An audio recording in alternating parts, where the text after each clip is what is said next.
What's going on, everybody? Sorry we missed last week, but we are back this week for week 12, loading up the fantasy roulette wheel as usual. We're talking Drake London tonight. We got Jamar Chase's impact or his absence of impact this week, talking about that. Talking about some dynasty trade deadlines or draft deadlines, trade deadlines. So we'll be talking about that a little bit in the roulette wheel. Obviously, we got our underdog pick'ems. We're doing 2 lost quarterbacks this week. And Forgotten Fantasy Player, of course, and the Nonsense Draft. So stay tuned.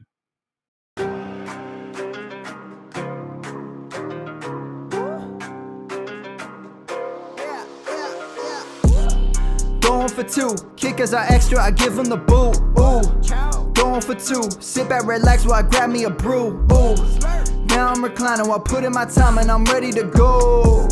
My spine is aligning and much my lineups, my bank account grows. I am so rich, but knowledge is all that I'm leaving it with. Oh, listen to this. Multiple options, how far can I get? Oh, DFS Dynasty redraft tonight, I'm not finishing last. I'm finishing past any and all, I am looking to last. What else? This spot is popping and I am so locked in and only opening the door when it is opportunity knocking. And all of these spots keep on talking and talking. So what are we talking? What kind of alignment? And running it deep, even players forgotten or came from the bottom or hitting that top end. And this spot is popping, yeah, this spot is popping. And woo! This is the armchair, yeah. Put up your arms, yeah. Sound the alarm, yeah, yeah, yeah. Woo! What is going on, and welcome to episode 444 of the Armchair Fantasy Show. I'm your host, of course, Geoff Lambert. Follow me on Twitter at JeoffLambert77. We're here every Wednesday night at 9:30 p.m. on YouTube, Facebook Live. We're also on Twitch and syndicated on all major podcast networks. And you can find all those links over at GoingFor2.com. I'm here with my co-hosts tonight. We got Chew. Follow him at Follow Dynasty on Twitter. What's up, Chew? What's up, guys? I haven't done my podcast for the last 2 weeks, so I'm just glad to be seeing people talking fantasy football. So I limped into Scott Fishbowl playoffs, but I think it'll be a quick exit this year. Yeah, I made it in pretty easily. Unfortunately, the way I did my draft strategy, all my buys are in this week, so I've got a ton of buys to deal with. So it'll probably be easy exit for me as well. We got Ryan tonight as well. What's up, Ryan? My first miss in 5 years. I made playoffs last 4. It was disastrous. Yeah, this is my first year making it. That ended my playoff drought. After 8 years, I finally made it into the playoffs. It'll be a first round exit, but it was good to finally get that off my back. Is this a Virginia Tech jersey to celebrate your new head coach? Yeah, buddy. Are you a Tech fan or just one to rock the Vic? Is the real question. Oh, I went there, yeah. Okay. Yeah, I live like 45 minutes from Tech. Are you stoked about James Franklin? It couldn't be better. I understand the concern with like, yeah, but when they play top 10 competition, it's like, oh, that's a 5-year down the road problem. It's like, let's get back to like above 500 football, and now that's a good start. Yeah, it's perfect for that. Yep. Yeah. Good stuff. We got a question. It's like, who's James Franklin? Sorry. So we got a question right off the bat here I want to get to before we jump into anything else. I'll go to you first, Ryan. He's asking the question. This is from Jared Fortin. He's asking, would you drop Mason for Vidal or Tootin PPR redraft? Maybe Vidal. I think he has more of a role in that offense. But, yeah, I think I'm going to lean that way. What about you, Chew? And actually, I misread it. Are you dropping Mason or Vidal for Tootin? So essentially, which of those two are you going to drop to get to pick up Tootin? Yeah, if that were the case, I mean, I would rather be dropping Mason than Vidal to get Tootin. Although I know Tootin had picked up the injury, and I'm not sure what it's looking like. I don't think it's tremendously serious, but I don't know. I mean, we're finally seeing a shift in it being a more even split between him and ETN, but I mean, ETN's still getting a lot of the valuable touches, but Tootin has the home run upside. So, yeah, and Mason got kind of faded out. Like he's been, I know obviously Jones could always potentially get injured again, but he hasn't been getting anything. And before Jones went out, Mason was kind of splitting 50-50. Now it's pretty much all Aaron Jones and not a lot of Jordan Mason. So I think I would drop Mason to get Tootin for sure. Yeah, I'd definitely drop Mason over Vidal, but yeah. Agreed. Vidal, yeah. All right, and we got Albert in the chat. What's up, Albert? Thanks for tuning in. All right, guys. As always, we're gonna jump into our nonsense draft. Kick it off here. Attention, everyone. Let's mock draft. All right, our nonsense draft tonight. I saw this on TikTok, and I thought it'd be a good nonsense draft to do tonight. So we are drafting tonight. If you could shrink or grow any animal or creature or insect to the size of a horse and ride that into battle, what would it be? And Ryan, you have the 101 tonight. I have one question. Am I safe from this animal Yes, the animal that is. I'm riding? Yes, I don't have to worry about it like ripping my face off. right. Exactly. It listens to Okay. you, and you're good to go. I thought the exact same thing too. I was like, I don't want it to just destroy me before the battle even starts. Yeah. Yeah. I'm going with the honey badger. They're mean. They fight off animals double, triple their size, and they just don't stop. Yeah, and they're almost bite proof, right? Because they have that loose skin where they really can't. Animals can't really bite them. So I mean, you make it a horse size, and its feistiness, and yeah, that's a good choice. That was actually top on my list as well. Honey badger for sure. All right, Chu, you got the 102 here. So this is my obscure thought, and I don't know how this would go in a fight necessarily, but I'm going with the Asian giant murder hornet. I'm going with the aerial attack. Oh, I've seen gonna- those. I'm going to ride the hornet into battle. That's why I was concerned. I was like, I think it's just going to take me out. But I mean, if we're on the same side, I'm good with it. Yeah, those things are nasty. I've seen those things on TikTok, and they have a photographic memory. So if you piss them off, they will remember your face no matter how long ago they see you. So it's pretty crazy. Wow. I love that. That's a great choice. All right, I'm also going the insect route, and I'm going to go with an insect that has a 98% hunt rate. It's the highest in the animal kingdom, and is the dragonfly. I think you blow it up to the size of a horse, and the way it can move back and forth, left and right, and like I said, the fact that it's a 98% kill rate on its hunting, I think a dragonfly will do me some good in battle. All right, Ryan, back to you. So again, can't be damaged by this, even though it secretes poison. I'm going with the poison dart frog. Yeah, It's fast. It can leap over anything. And if you get in its area, splash poison. yeah, and if you if you take it to scale, because they have like I think one of the longest jump distances. So you figure you bring it to scale the size of a horse. I mean, look at the distance you're going to cover in one leap. That's pretty good. I love it. All right, Chu, what you got for your second pick here? So I'm going to go the Indian red scorpion. So one of the most venomous and lethal scorpions. And I figure when you scale the thing up, he can probably crawl pretty quickly. And I mean, if he's got the most lethal sting, again, he's not hitting me with it. So I'm good with it. Yeah, I had scorpion on my list too, but you went more specific. You actually got like down to the species. I like it. All right, I'm going simple on this next one. I'm just going to go with a wolf, with a gray wolf. Bring it to the size of a horse. They got crazy stamina. They can run for days. Obviously, nasty bite force and just mean animals overall. So I'll take a gray wolf here as my second pick. Ryan, back to you for your third and last pick here.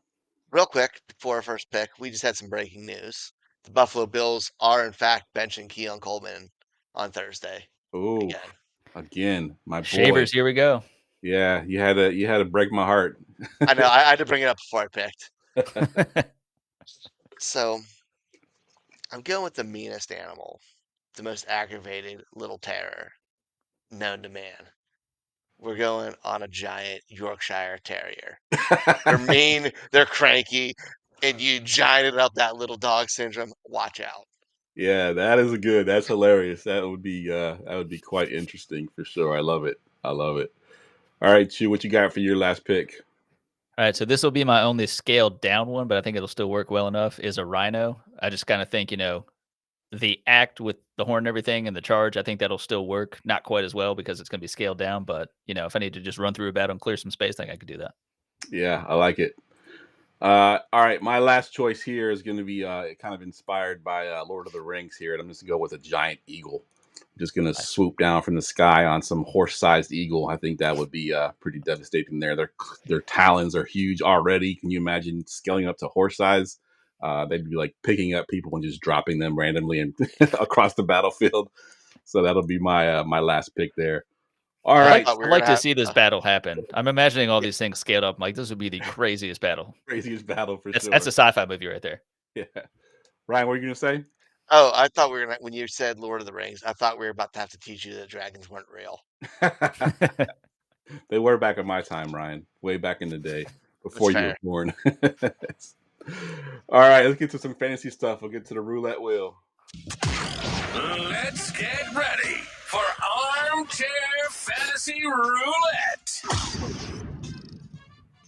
All right, we got the wheel loaded up tonight, and I tried to get a few different topics because I think a lot of trade deadlines have probably passed already. So, I try to eliminate a lot of the trade questions. There are a couple of them on here because some leagues don't have trade deadlines, but try to find some more interesting stuff tonight. So let's go ahead and get to the wheel and see what we can get for our first topic.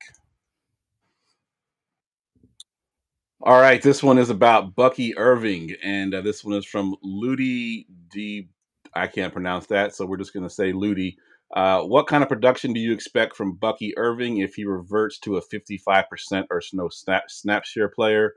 He was a league winner last year on a similar snap share, but he's having a hard time convincing himself that it's going to be a repeat of last year. Now, I think he's been practicing this week. I don't know if he'll play this week, but we're talking rest of season here, Chew. What are your thoughts on Bucky Irving if and when he comes back and gets that half of a snap share here we're talking about? Yeah, the guy's name might be Ludi Djibouti, which just rolls off the tongue. And I have some concerns. I don't think that the combination of Rachaad White and Sean Tucker is just going to usurp Bucky Irving's effectiveness and everything. It really seems like it was not just one injury that was keeping Bucky out. So I guess the good thing is he's been out this long, again, outside of his conditioning, like he's ideally getting back fully healthy. And, they are only, I think, a half game ahead of the Panthers in that division. But they've done pretty well against bad teams, not so much against the good teams. So I know they need him back and they'll get him out there. So I trust it. I'm a little leery to think that they're, as we see, reverting back to 55% snap share. I think that'll probably be true. And I think, I don't think we need to overreact with Sean Tucker's game that he just had because, again, he had a very similar one last year. Yeah. But I do think Sean Tucker can take away a little bit more of what Bucky does, and Rachaad White is more of the third and long, pass blocking guy that can also do a little bit of everything. So, yeah, for sure. What about you, Ryan? What are your thoughts on Bucky Irving coming back to a 55% snap share, essentially? I think the snap share and production is going to start slower because they want to make sure he's fully healthy and work him in. But I think down the stretch for fantasy playoffs, there's a reason he was starting over those guys when Rachaad White's been there, Sean Tucker's been there. There's a big reason why that offense revolved around him. And that offense needs that when they get that kind of burst, the hot hands on to happen. I think it might be a little slower than we want, but just get him on the field for now. But I think he'll be fine.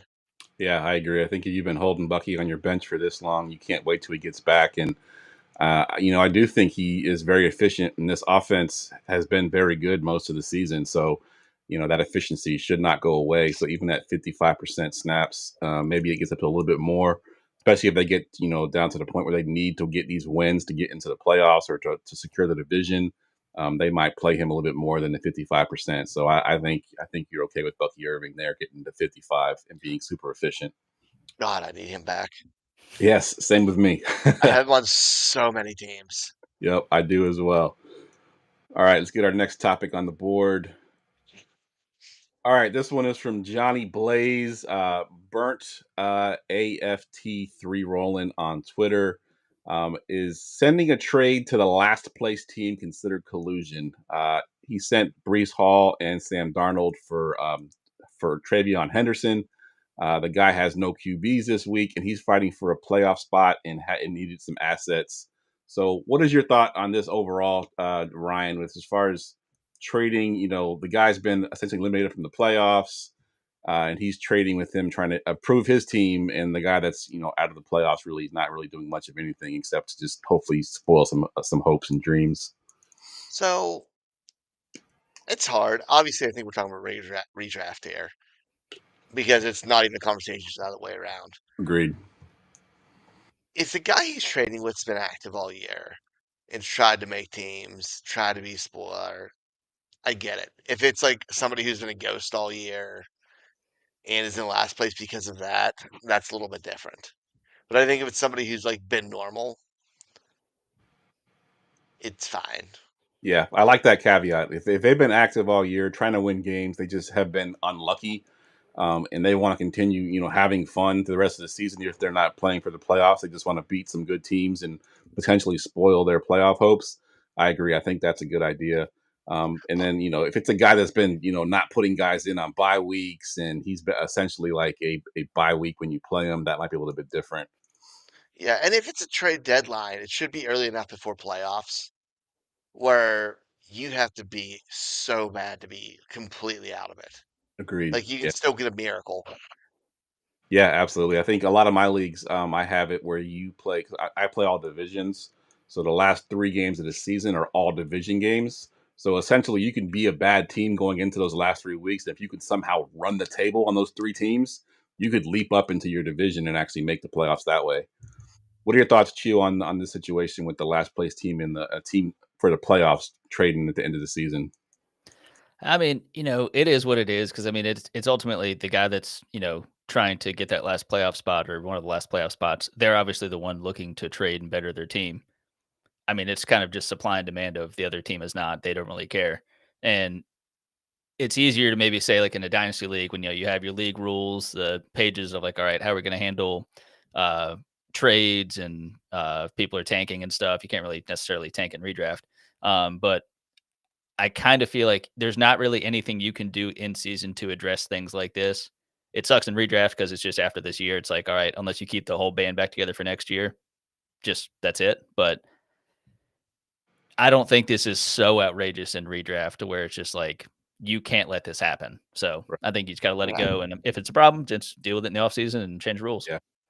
It's not an unfair trade either. Yeah. Yeah, I'll say that's another thing too. Is the trade has to be fair. It can't be Christian McCaffrey for a kicker or something stupid like that. It's got to be somewhat fair. So yeah, I agree. I think that was how I would handle it in my league as well. All right, next topic. All right, this one's a little bit hard to read because there's a lot to put in here, but essentially it's from JJ Zacharyson, George Pickens in 2024 in Arthur Smith's offense with 2 QBs who were benched. Had a 27% target share, 2.12 yards per route run, 64 yards a game. They obviously let him go. He goes to the Cowboys. DK Metcalf gets brought in on a big contract, and he's been worse. 22% target share, 1.75 per route run, and 55 yards per game with we thought would be a better quarterback in Aaron Rodgers. Ryan, give me your thoughts on these two guys with George Pickens, obviously, being exited out of town. They bring in Metcalf to be his replacement, who hasn't been even as good as Pickens to begin with, but hasn't been the headache that Pickens was. I think this is kind of a twofold answer. I don't think it's Metcalf's fault, and it's a completely different quarterback situation. Aaron Rodgers isn't going to just wing it down the field to anybody, and DK was in a little bit of a better situation when he was in Seattle. Fair. Different quarterback. Steelers defense has played well this year. Their running game's been okay enough. Like they weren't. It's a very different looking offense from watching it. Yeah, I think they're in a lot more games too, right? Where I think Yeah, like they were just winging it all over the field, and it just happened to be Pickens was their only option to throw it to. Now they have a little bit more options. yeah. They got Jalen Warren, Better record, better better. game scripts. Like they're trying ball control because they're having the lead. Agreed. And George Pickens now went to an offense where they have the 4th most pass attempts in the league right now. Yeah. Like of course you're going to ball in Dallas, Yep. especially when you're the wide receiver one there for a while. Like he's very talented. He was neutered in Pittsburgh, but dude, in Dallas is a perfect situation for him. Agreed. Q, this is one that you sent to me, so give me your thoughts on what you think with Pickens and what he did last year compared to what Metcalf's doing this year.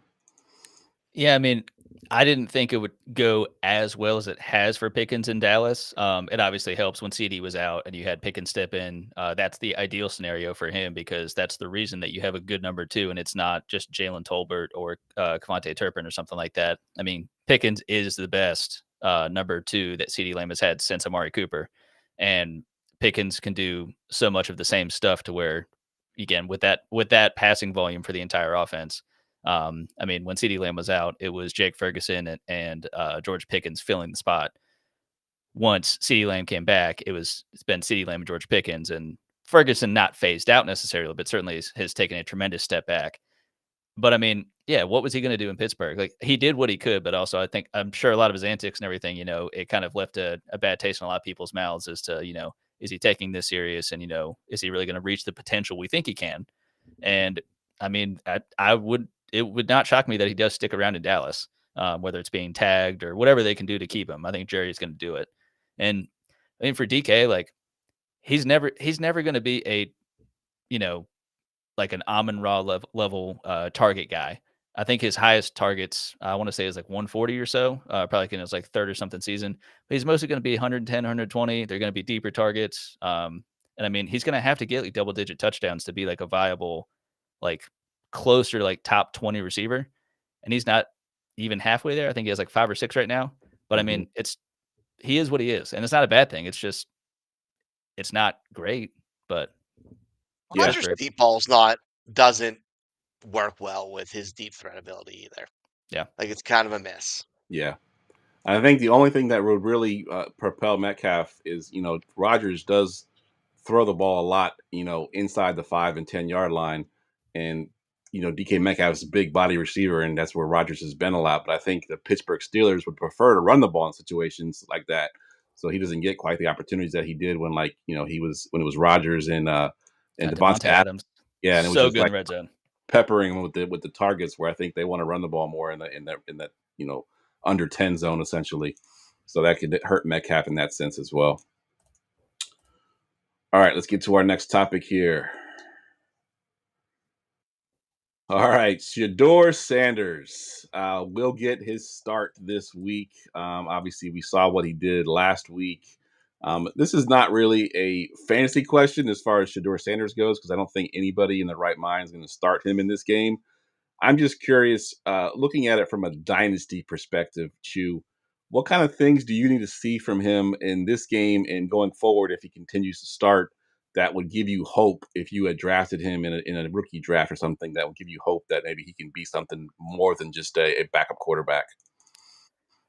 I mean, honestly, at this point, it would have to be a pretty deep league with the taxi squad for him to still be on my roster at this point. But I think it's probably more like, I have general optimism. I mean, they're going against the Raiders, and I think he'll do okay. Like, I don't think he's going to do so good to where I'm like, that's incredible. Even against the Raiders, that's incredible. I'm just more concerned of, if I see subpar play after what we saw last week, and this week it's against the Raiders I know there's been the whole conversation of, oh, is he getting enough like first team reps and that kind of stuff? It's like, he, for much of the season, wasn't even the second string quarterback. And say what you will about whether he should have been or whatever, like, he was drafted after Dylan Gabriel, all that kind of stuff. So presumably he's not going to be getting first team snaps, but he is now. He's got a week of it. Like, it should be going better, but I mean, the offense is not incredible necessarily. But I think it's going to be more like, play just good, efficient football, mistake-free football. You got a good rushing game, and you're playing a terrible team. So I don't know that I can even really think of what great would be necessarily that would really pique my interest, because it's the Raiders. But as long as he doesn't just implode against a terrible team.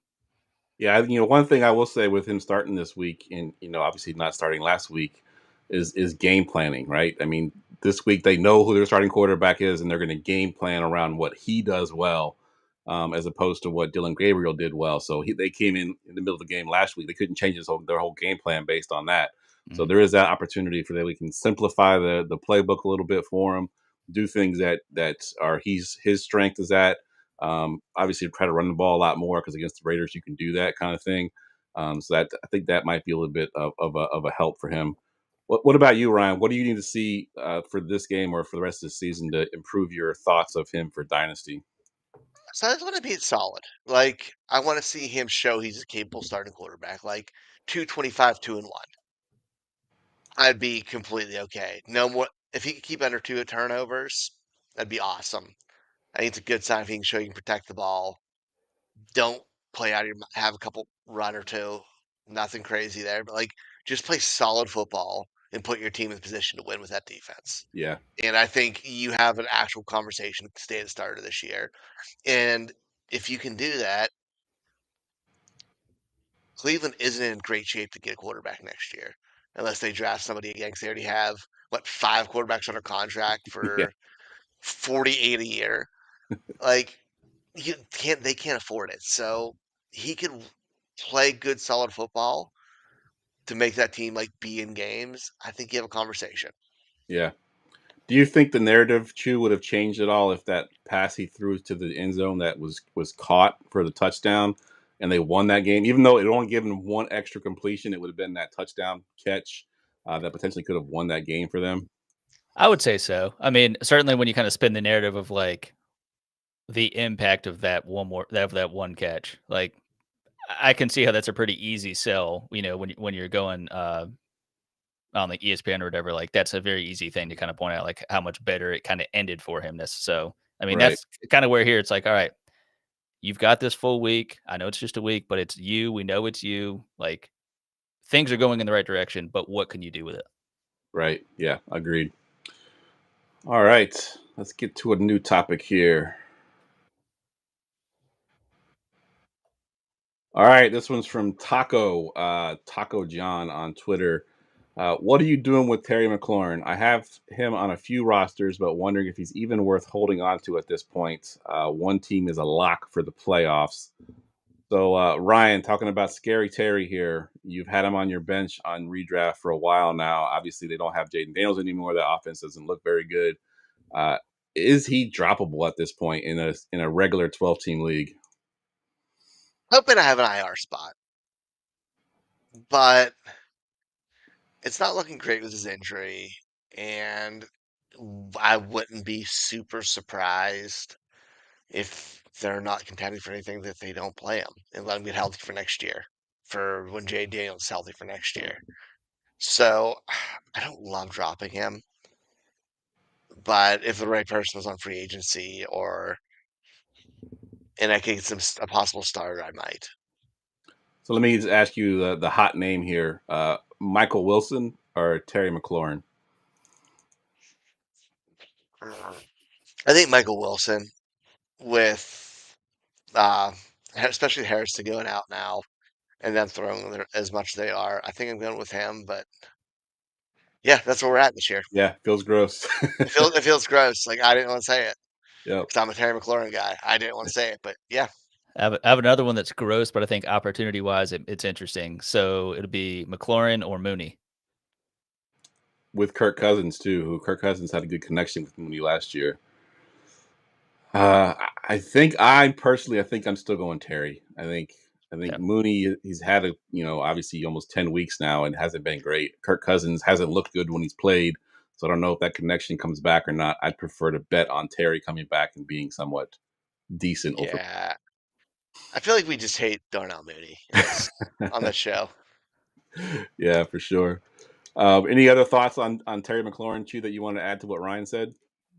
It's just been an absolute bummer this year. I mean, he sits out, he gets his money, and then you just hope the connection that he already had with Daniels is going to be revitalized. Daniel goes out. I mean, even when it was both of them playing, it wasn't tremendous necessarily, and it's just a lost season for the Commanders. All the good luck they had last year was used then, and none of it exists this year. It's terrible. They used throw low ball offers for Dynasty for next year. Yeah, 100%. Yeah, Super low ball people, or play guys who are going to start 1 week if you're not a contender. Yep. And try to get him for next year. Make offers for him now. Agreed.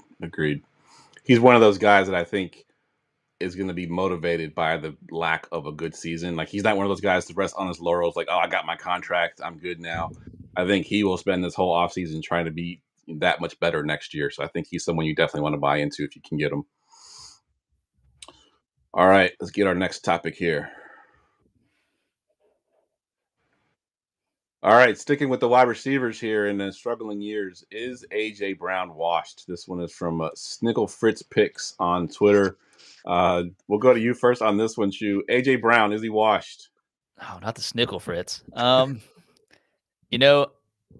don't think he's washed. It really just seems like a lot of the wide receiver diva type stuff. Although I do understand that this offense looks tremendously different than it had last year. So I can understand some frustration probably between him and Devonta Smith. Just Devonta Smith is choosing to be a bit quieter about it. But I know he's getting a little up there in age, not quite 30 yet. And I do. I mean, he's a physical receiver. It's still hilarious that trade ever happened for the Titans to ship him out to Philly. But I think probably one of the biggest points that maybe he's not washed, even if he's maybe lost a step or so, is that Howie did not trade him away at the trade deadline.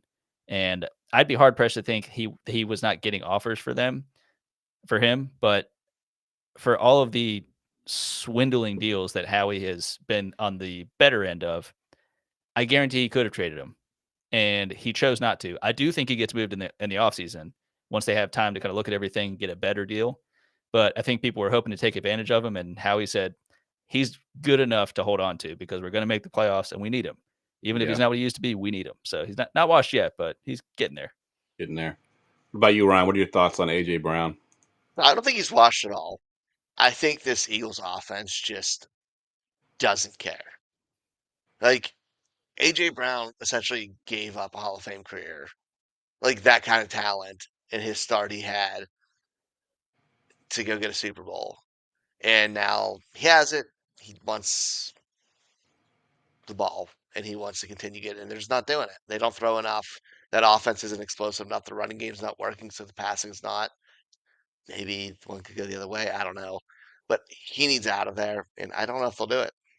Yeah. Because they care about football and not fantasy, which they should. But, weird thing's getting rid of him because he's not getting targets. But if you're winning, why would you?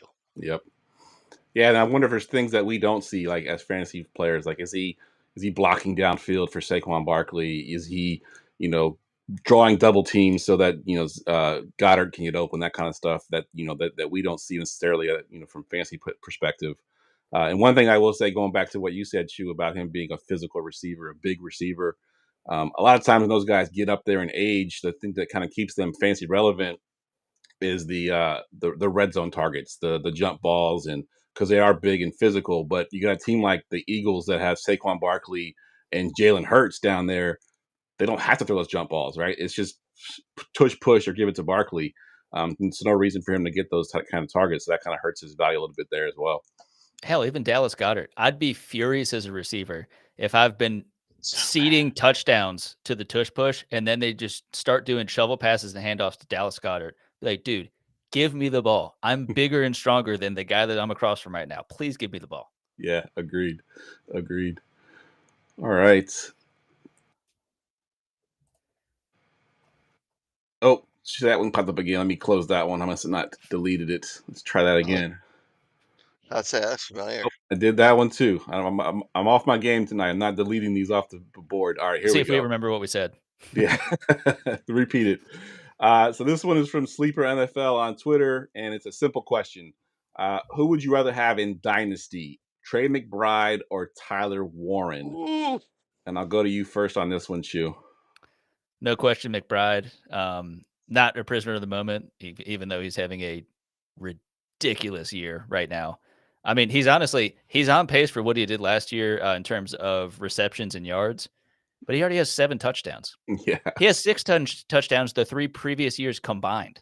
Yeah. So this is what we're seeing to where, I mean, we'll figure out the quarterback situation, what it looks like after this year. I don't know. I assume it's not Kyler Murray. Is it Jacoby Brissett? And then they figure it out after.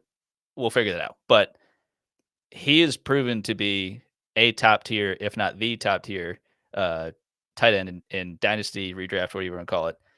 He's amongst the boring picks of at the beginning of the season. All right, I think it'll be Josh Allen, Christian McCaffrey, insert whatever receiver, and Trey McBride as the one at each spot. Trey McBride, I mean, I think the closest next tight end to him is 3 points per game behind him. Yeah, it's like Ferguson, Warren, and Kelsey. Like, it's just an unbelievable season. So to that, I saw the stat today. Tight ends 2 through 13, there's 40 points between them on the season. From 1 to 2, there's 44. Wow, that's crazy. Yeah. So who are you going with there, Ryan? Trey McBride, it's more. I love Warren. I'm excited about Warren. He's almost untradeable to me. But we've seen McBride do it multiple years off of sheer volume on an offense that's more spread out and always going to pass. Indy's not. Indy's are based off the run offense. Mm-hmm. Now, if you had this as Warren and Brock Bowers, we'd have a lot different. I think a lot easier conversation or a lot harder conversation. I think this is easy. Yeah, I'm curious. I haven't looked up their age. What's their age difference? Do either of y'all know? I know McBride's been in the league for a couple more years than Warren. Obviously, Warren's a rookie. McBride's like 27. Yeah, so still He's not a little older coming into the league. McBride's 25. 25. Is So he he's really? still. Yeah. Geez, so I guess he was 21. Okay. Yeah, and he was in the league for a couple years before he really got his break. Yeah. Yeah, that's a good point. So he's only 2 years older than Warren. Yeah, so he's not really. Yeah, I think McBride is the way to go as well, and obviously he's showing that he's quarterback proof with Brissett. Kyler Murray can get the ball, just getting the ball in the end zone. Brock Bowers is younger than both. Younger than both of them. Yeah. Would you rather McBride or Bowers? I think I'm still going McBride, honestly. Bowers or Warren? Oh, Bowers or Warren? Bowers. I'm going Bowers over Warren. I think Warren's 3 in this scenario. I think that's my order as well. Yeah. We do have another question in the chat here from looks like I don't even know how to pronounce it. CYDC53. Trade away Mbuka for Rome and Diggs or Rome and Woody. And I'm gonna go to you first on this one, Shu. He's trading away Mbuka, getting Roma Dunze and Diggs, or Roma Dunze and Woody Marks. I mean, if I were to do this, I would be more so inclined to do the Roman Diggs. I think Diggs is not reestablished himself as a top tier receiver in the league necessarily, but I think seeing what this offense is in New England, Butte is going to get his touchdowns no matter how many targets he ends up actually getting. Henry's going to have a touchdown here or there, but it's Diggs is the number one target there, and I trust that offense. Odunze, again, he's had a tremendous season, and Igbuka, kind of like what we've talked about with Bucky once he eventually does come back.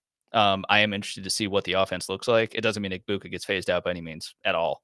But I do think that I trust more being able to have Roman Diggs. And I get, especially if it's a deep enough league, like starting enough players to where I'd need that. But just looking at it right now, I would go Roman Diggs. Yeah, I think that last part that you said about how deep the league is, like are Rome and Diggs both starters for you right a week? If they're both going to be starters for you week to week, I can see doing that, especially if you need to make the playoffs and you're not in the playoffs. I think Mbuka has the most upside of those couple players there. But I think if Rome and Diggs are going to be both starters the rest of the season for you, I think I might go that route. What about you, Ryan? So I'm not making the trade. I don't think any reason. But if you get desperate for starters, I understand, and I'd go Roman Diggs because, well, Diggs actually scoring more points than Rome at this point. He's wide receiver 14 on the year. Yeah, and I'm assuming this is redraft. Right. Doesn't say assuming because otherwise it's not a question. I'm not moving Mbuka for anything if it's right dynasty. Yeah. So Diggs is probably better fantasy asset for this year than Odunze anyway. So it's going to be that trade. Yeah, agreed. But I think I'm still keeping Mbuka, even with Bucky coming back and hopefully Chris Godwin. I think that helps him more, so he's not getting double covered and just getting beat up as much. Yeah. I think people coming back is a good thing for him, and we're worrying for the wrong reason. Yeah, I like that. And I do think it depends on your team and what you need. Obviously, if it's redraft, you have a few weeks left to make the playoffs. So if you need to do something drastic, maybe you're starting like Greg Dortch as your flex receiver. And if you can put Diggs there instead of Greg Dortch, you might be better off. But it really depends on your roster and what you have. All right, we got time for maybe one more, maybe two more topics. Let's see. This was a simple one. Thoughts on Derrick Henry versus Kyren Williams rest of season. And I'll go to the Ravens fan here first here. Derrick Henry or Kyren Williams rest of season. Ryan, who do you want? Probably Kyron Williams. I think his role is more solid. Baltimore's not hammering Henry as much this year. I think they're trying to keep him a little more fresh and healthy come playoff time.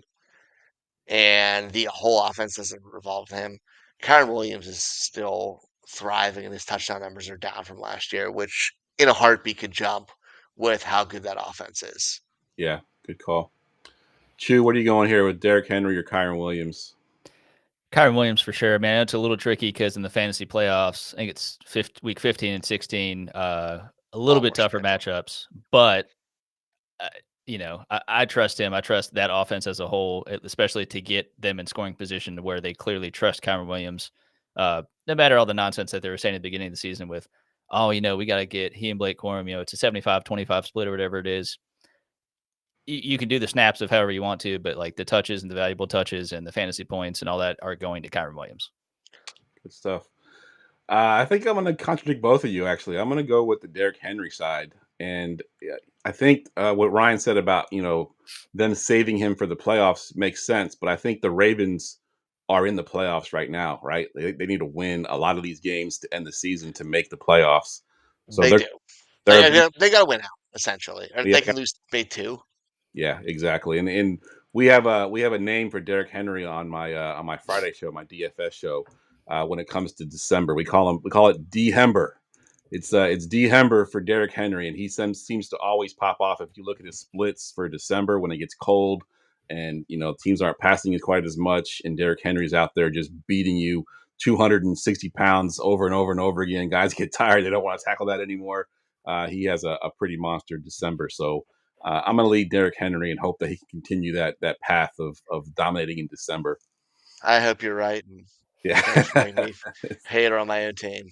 All right, that was a short one. Let's see if we can get one more on the board here. All right, this one's from Bryce DeGroat, NFL_convo on Twitter. It's the question of the day.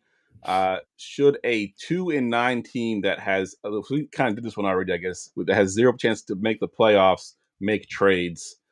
We kind of did this already, so we're going to skip that one. Let me get one more on the board.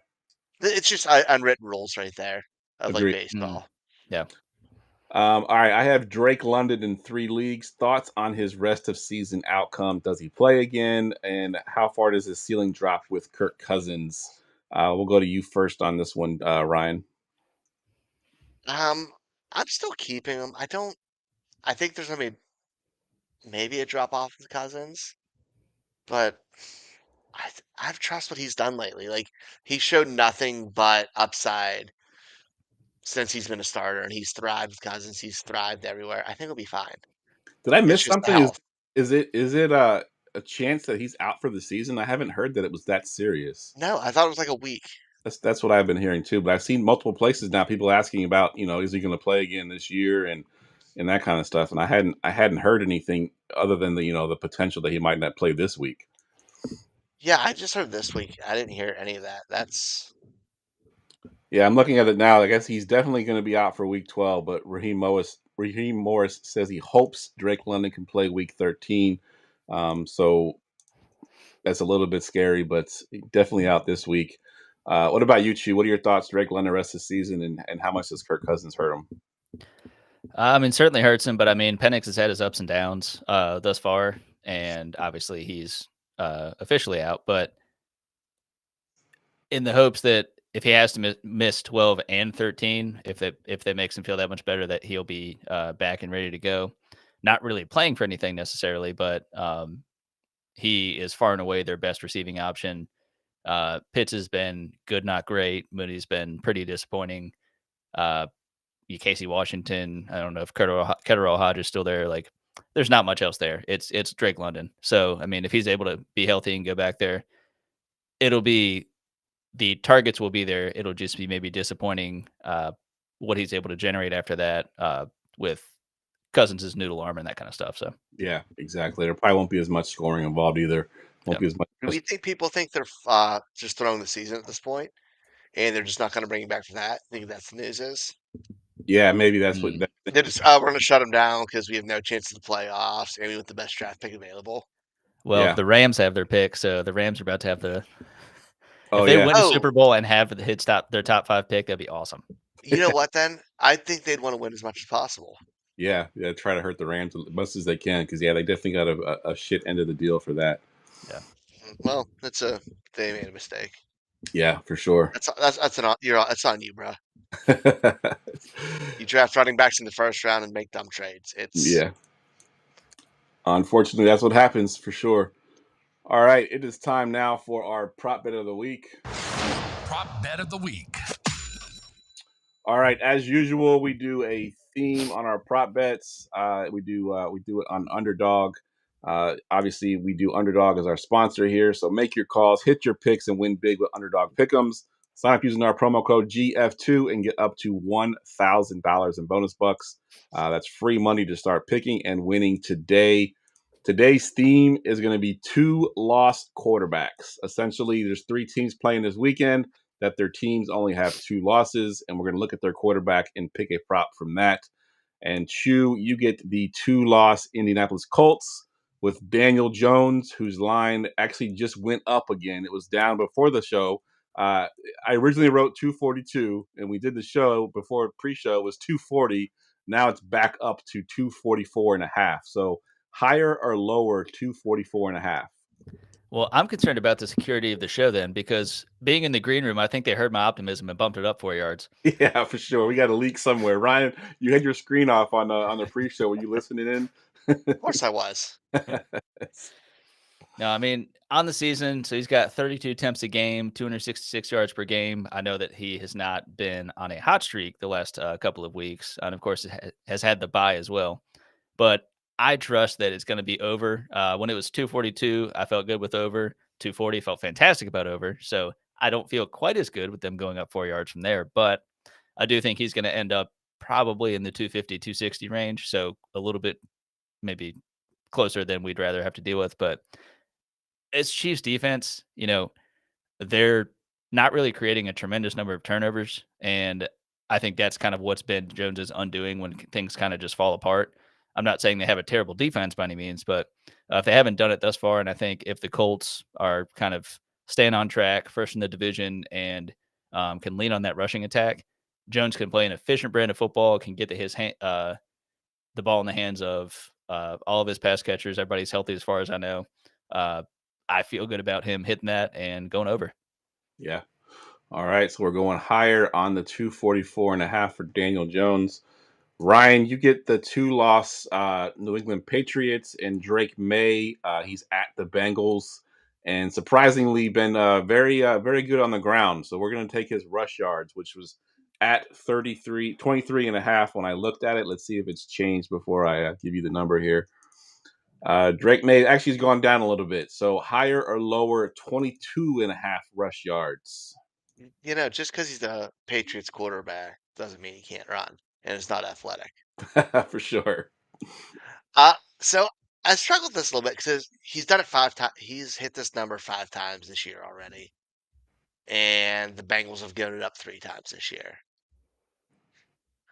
I'm going to go with the over. He's missed it the last 2 weeks, and nothing makes you look good as a quarterback than playing that Cincinnati Bengals defense. Yeah, for sure.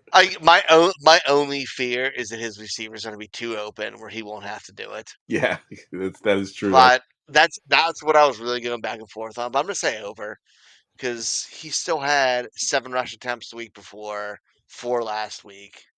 Like, he's got the attempts. So in almost every game recently. All right. So yeah, we're going higher on Drake Maye's 22.5. And then I get the 2-loss Philadelphia Eagles and Jalen Hurts. And we're whatever it is. Yeah, whatever it is under. It stayed the same. So I'm looking at pass attempts. 27.5 pass attempts is a mark that he has only surpassed in 4 games this season. And 3 of those 4 games that he surpassed it were at home.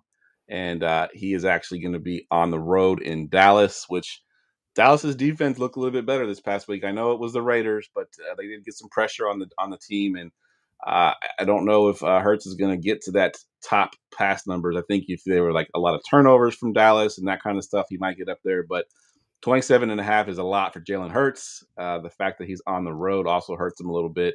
So I'm going to take the lower on his 27.5 pass attempts and hope that the road thing kind of holds true with him always going under.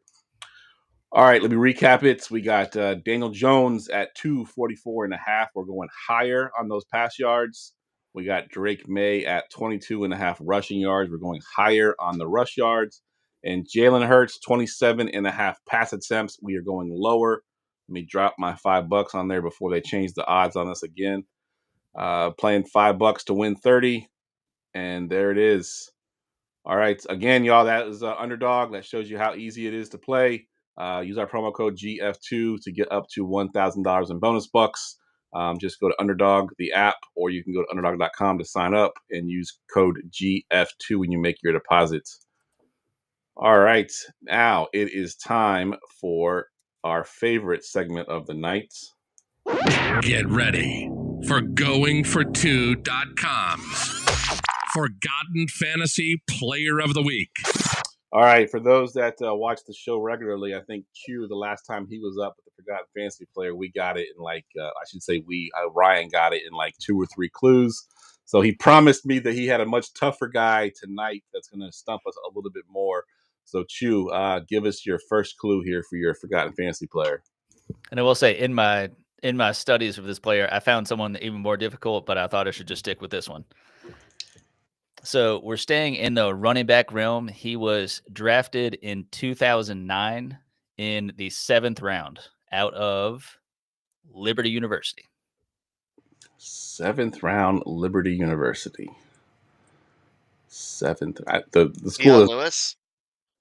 The school does nothing for me, so I'm not. Liberty. Okay. If it's 45 minutes away from my house, that's also why I picked it too. Gotcha. Trying to think of some late round guys that were fantasy relevant. Yeah, I don't got anything yet. Give me some more. And in his rookie season, he was 24 years old. I did not know this until looking into it, so that's not a notable thing for me. It was pretty wild that he was that much older.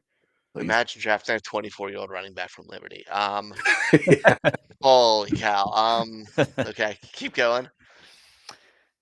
Let's see. So he played 8 total seasons. So 7 he played because he actually missed 1 with a knee injury, which was in 2011. Okay.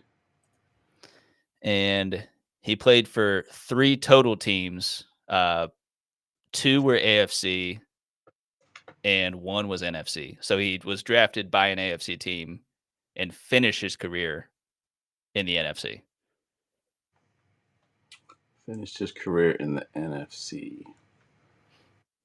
CJ Anderson. No. I was just thinking he was a Bronco, and I think he finished up with y'all, right? The Panthers, I think that's where he came to. Mm-hmm. Yep.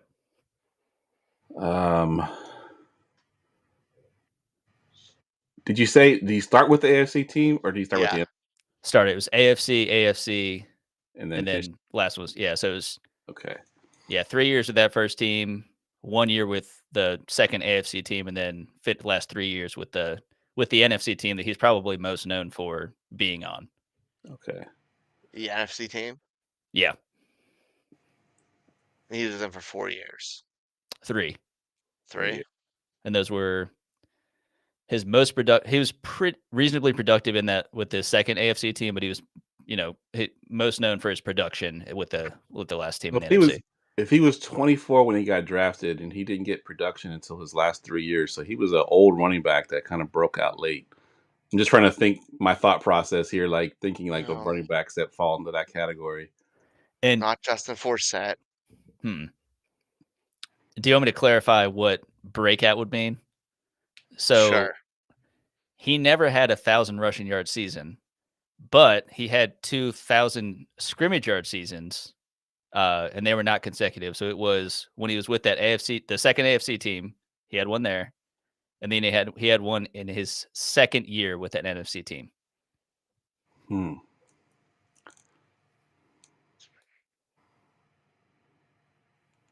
Yeah, I'm drawing a blank still. I'm probably gonna need one of those teams here pretty soon. Yeah. Do you want to know who he was drafted by? Yeah, Yes. give us who he was drafted by. Jaguars.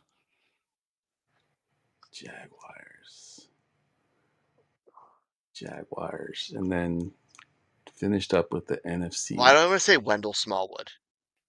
No, nice name though. I like that. Yeah, that's a good pull right there. Jaguar. Can't think of any Jaguars except Maurice Jones-Drew, but I know he was definitely more productive with the Jaguars than he was anybody else. I say he was a teammate of MJD, and his running back counterpart with that second AFC team was Darren McFadden. If that kind of tells you what the team was. So the Raiders. Oh my god. I saw this on I think I saw this on a quiz recently, and I can't think of it. You got anything else? I can tell you the last team, which may or may not give it away. So the last team is the New York Giants. Again, which was the team that he was probably most known for fantasy-wise, which is relative to his so-so career. But just going to start naming out players I know played for the Jags because I can't think of anybody that has that career path. I do have one other tip that I don't know if it will mean anything at all, but he was on Dancing with the Stars. Yeah, I don't watch Dancing with the Stars. That's more. I didn't think that would help. Yeah, more Ryan's alley right there. I mean, I love reality TV, but not that one. Yeah. Giants running back. I cannot think of anyone with that career path. And in those 3 years with the Giants, so when he first got there, he was not necessarily the starter, but in his final 2 seasons, he was the starter, kind of mixed in with a couple other names that you would know. So if I said like another name, it would probably help you get this one, but I'll wait a second if you guys want to guess. All right, Jaguars running backs. Maurice Jones-Drew. Fred Taylor. No, we're two. Rashard Jennings. Yep. Rashard Jennings? Yep. Oh, shit. I didn't think of that. I don't even remember him playing for the Giants. I was just naming off the Jaguars. That's the only thing I remember is the Giants. Really? I don't remember him playing for the Giants. I don't remember him playing for the Raiders either. I only remember him. I don't remember the Raiders. I think it was because he tore his knee up, and then I think after tearing his knee up, he then went to the Raiders 1 year and then left and went to the Giants.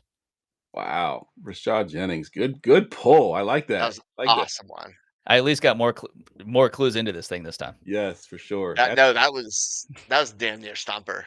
Yeah, that was a good one. I don't know how I pulled that one out of my ass. It's like the Jaguars that had no running backs. Yeah, I couldn't think of anybody. I was like, who the hell would play for the Jaguars?